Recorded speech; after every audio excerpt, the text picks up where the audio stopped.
Henry Tiphagne sir, இப்ப இந்த கேஸ, இந்த திருமயத்தில் நடந்த இந்த வழக்க சிபிசிஐடி போலீஸ் தான் சார் விசாரணை நடத்துறாங்க.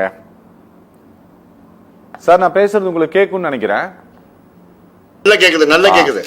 எனக்கு என்னன்னா சார், இப்போ இதே மாதிரிதான் நம்மளுடைய வேங்கை வயல் விவகாரத்தையும் இதே சிபிசிஐடி தான் நடத்தினது. இவங்க சார்ஜ் ஷீட் போட்டாங்க அப்படிங்கறதே பாத்தீங்கன்னா நமக்கு ஹைகோர்ட்ல சொன்ன பிறகுதான் தெரிஞ்சது. சிபிசிஐடியினுடைய என்கொயரியில இருந்த ஒரு ஆடியோ இவங்க சார்ஜ் ஷீட் போட்டாங்கன்னு சொன்ன பிறகு அது 2 நாள் கழிச்சு அது வெளியில வருகிறது. சார், நம்பகத்தன்மை அப்படிங்கிறது இந்த மாதிரியான விவகாரங்கள்ல இந்த கேஸை இவங்க எப்படி விசாரிப்பாங்கன்னு நீங்க நினைக்கிறீங்க சார்?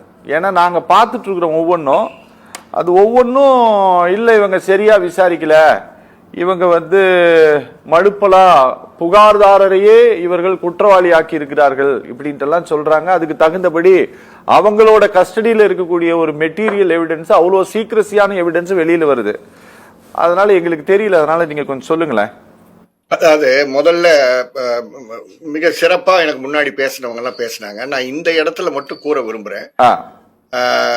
இந்த கிரஷர் ஆர்ஆர் கிரஷர்ஸ் இருக்காங்க பாத்தீங்களா, இந்த ஆர்ஆர் கிரஷர்ஸுக்கு ரா மெட்டீரியல்ஸ் எங்க இருந்து வருதுன்னா, ஏற்கனவே இருக்கக்கூடிய மூடப்பட்ட குவாரிஸ் இருக்கு பாருங்க, குவாரி லைசன்ஸ் முடிஞ்சது பாருங்க. ஆமா, அந்த குவாரி லைசன்ஸ் முடிஞ்சது பல 100 மீட்டர் கீழே நோண்டி எடுத்திருப்பாங்க.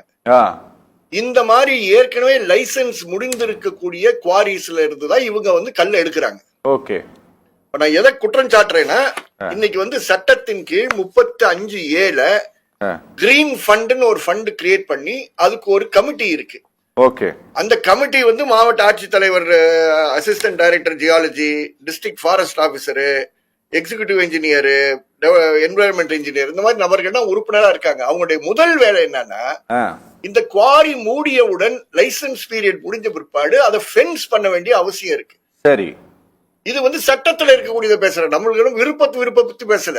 சரி, அப்ப பொதுவாகவே தமிழ்நாட்டுல இந்த மாதிரி கனிமங்களை தொடர்ந்து திருடக்கூடிய விஷயங்கள், லைசன்ஸ் பீரியட்ல கொள்ளையடிக்கிறது ஒரு பக்கம், லைசன்ஸ் முடிஞ்ச பிற்பாடு இந்த குவாரிஸ் எல்லாம் ஃபங்க்ஷனிங் குவாரிஸா இருக்கு. இது எப்படி ஒரு மாவட்ட ஆட்சி தலைவருக்கு தெரியாம நடக்குது? ஒரு வருஷம் இல்ல, 1 வருஷம் 4 மாசம் உயர் நீதிமன்ற ஆணையுடன் இங்க நடக்குதுன்றதை நான் எடுத்து சொல்றேன். சரி, அதனால இங்க ஜவஹர் அலி ஒரு மனுதாரரா நீதிமன்றத்துக்கு போன பிற்பாடு நீதிமன்றமே இங்க தலையீடு செய்ய வேண்டும் என்பதுதான் வலியுறுத்துகிறோம் நாங்கள். ஓகே, ஓகே, சிபிசிஐடி விஷயத்துக்கு தான் நான் வரேன்.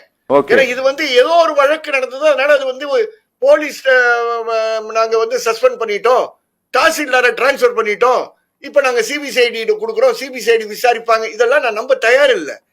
இந்த வழக்குல நீதிமன்றமே கவனிக்க வேண்டிய அவசியம் இருக்கு, கடமை இருக்குன்னு சொல்ல வரேன் நான்.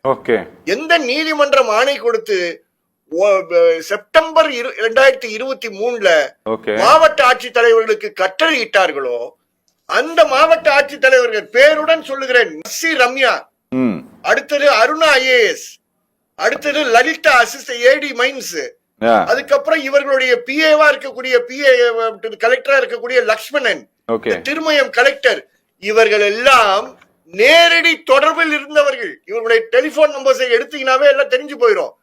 அப்போ சாத்தாங்குளம் வழக்கில் எப்படி நீதிமன்றம் தானாக முன்வந்து இந்த வழக்கை எடுத்து அவர்கள் விசாரணைக்கு விட்டார்களோ, அதே போல் இங்கேயும் நேரடியாக நீதிமன்றமே முன்வந்து இது சிபிசிஐடி இருந்து வாங்கி ஸ்பெஷல் இன்வெஸ்டிகேஷன் டீம் அவர்களே நியமனம் செய்ய சொல்லி நல்ல அதிகாரிகளை வைத்து நீதிமன்றத்துக்கு ரிப்போர்ட் பண்ண வேண்டிய ஒரு கண்டினியூஸ் ப்ராசஸ் இருந்தால்தான் மக்களுக்கு நம்பிக்கை ஏற்படும்.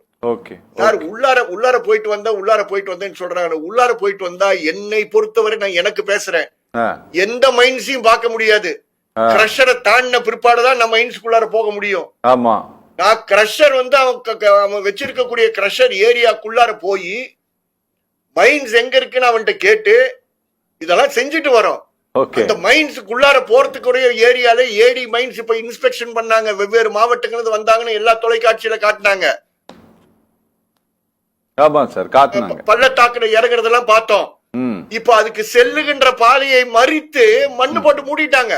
ஓகே. இன்னும் ஆர்ஆர் கிரஷர் ஓடிக்கிட்டு இருக்கு. ஓகே என்ன சார், யாரை ஏமாத்துறாங்க சார்? அதனால இது வந்து வெறும் சிபிசிஐடி கிட்ட வந்து ஒப்படைக்கப்பட்டதுன்னு சிஎம் சொன்னா கூட 2 நாளைக்கு முன்னாடி தான் அவங்க எடுத்திருக்காங்க. ஓகே. நான் வந்து வழக்கு போட்டிருக்கேன், நாளைக்கு வருது. அவர்களுடைய பாடியை வந்து மறுபடியும் ரீபோஸ்ட்மார்ட்டம் பண்ணணும்னு கேட்டிருக்கோம். ஓகே. சிபிசிஐடி அது ஒத்துக்குவாங்கன்னு நினைக்கிறீங்களா, இல்லாட்டி நீதிமன்றம் ஒத்துக்குவாங்கன்னு நினைக்கிறீங்களா?